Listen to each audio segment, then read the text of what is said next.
जोहार, नमस्कार। देख रहे हैं आप द भारत मित्र। देखिए, अरेस्ट आपने सुना होगा। गिरफ्तारी के बारे में तो आप सब जानते होंगे कि पुलिस अरेस्ट करती है। अगर आप किसी मुकदमे में फंसे हैं, किसी ने एफआईआर कर दिया, तो आपके खिलाफ अगर साक्ष्य हैं तो पुलिस आती है और अरेस्ट कर ले जाती है, जो भी आरोपी है, जो भी अक्यूज्ड हैं। लेकिन वो होता है अरेस्ट, सिंपल ये होता है।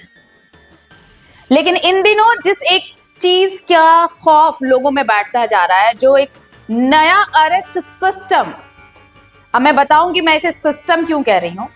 इस सिस्टम को लेकर जब लोग खौफजदा है तो उसके लिए क्या उपाय निकाला जाए। पहले तो ये समझ ले कि किस नए सिस्टम की बात कर रही हूं अरेस्टिंग के तहत। ये है डिजिटल अरेस्ट। ये इससे अलग है। अब ये डिजिटल अरेस्ट होता क्या है, सबसे पहले तो आप यही जान लीजिए कि डिजिटल अरेस्ट होता क्या है।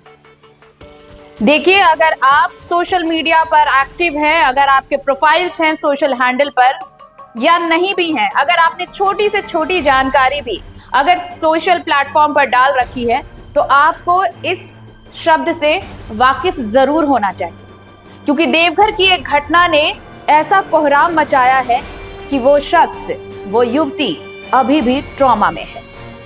दरअसल देवघर में एक युवती के पास कॉल आया। कॉल ये आया कि आपने सोशल मीडिया पर कुछ फोटोज, कुछ वीडियोस डाले हैं, अब उसकी वजह से आप अरेस्ट हो सकती हैं। खुद को अधिकारी बताया उन्होंने और उसके बाद उस युवती को डिजिटल अरेस्ट कर लिया गया। ये अरेस्ट, ये नहीं, डिजिटल अरेस्ट किया गया।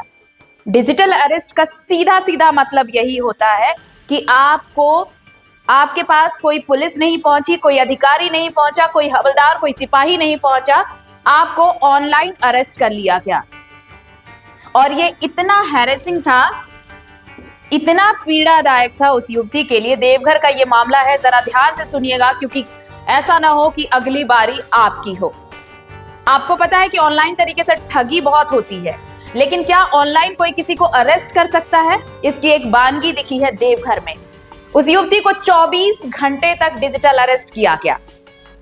अधिकारी बनकर कुछ लड़कों ने, कुछ लोगों ने उसे फोन किया, फैब्रिकेटेड मैसेजेस दिखाए, फैब्रिकेटेड फोटोज उसे दिखाए और कहा कि अगर जो वो कह रहे हैं, यानी जिन्होंने कॉल किया, अगर वो कह रहे हैं, अगर नहीं किया तो फिर ये सारी जानकारी उनके खिलाफ इस्तेमाल की जा सकती है। और इसके लिए वीडियो कॉल किया गया उस युवती को वीडियो कॉल किया गया और पूरे 24 घंटे उस युवती को ऑनलाइन रहना पड़ा, वीडियो कॉल पर रहना पड़ा। और इस दौरान उस युवती का खाना पीना, सोना, अपने पापा से बात करना, परिवार से बात करना, और यहां तक कि जो एटीएम और जो ऑनलाइन आप ट्रांजैक्ट करते हैं, उन सब की जानकारी मांगी गई इसी दौरान, इसी 24 घंटे के दौरान।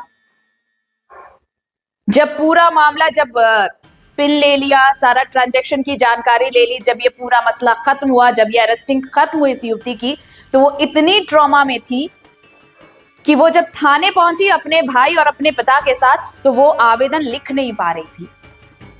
वो डरी हुई थी।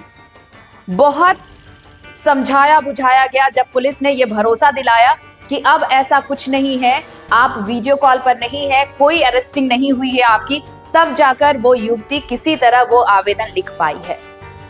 तो बड़ी बात ये है कि अगर आप सोशल हैंडल पर कोई तस्वीर डाल रहे हैं, कोई वीडियो डाल रहे हैं, या फिर आपके पास किसी भी तरह का कोई कॉल आता है कि वो सीबीआई अधिकारी हैं, ईडी के अधिकारी हैं, या फिर किसी भी तरह के अधिकारी हैं, तो एक बार कॉल पिक करने से पहले, उनसे अपनी बातचीत बढ़ाने से पहले सोचिएगा जरूर। ऐसा ना हो कि ये 24 घंटे जिस तरह से ये युवती डिजिटल अरेस्ट रही, इस दौरान उससे सारे काम इतने वो सब कराया गया जो वो शख्स चाहता था। कहीं अगला शिकार आप ना हो जाए, ऐसा ना हो कि सब कुछ गंवाना पड़ जाए।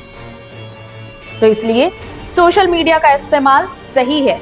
तकनीक ने हमें बहुत कुछ दिया है, लेकिन इसी तकनीक की वजह से हम बहुत कुछ खोते भी जा रहे हैं। तो जरा अलर्ट रहिएगा ऐसे लोगों से जो आपको बेवजह कॉल कर इस तरह से डिजिटल अरेस्ट कर सकते हैं। जोहार।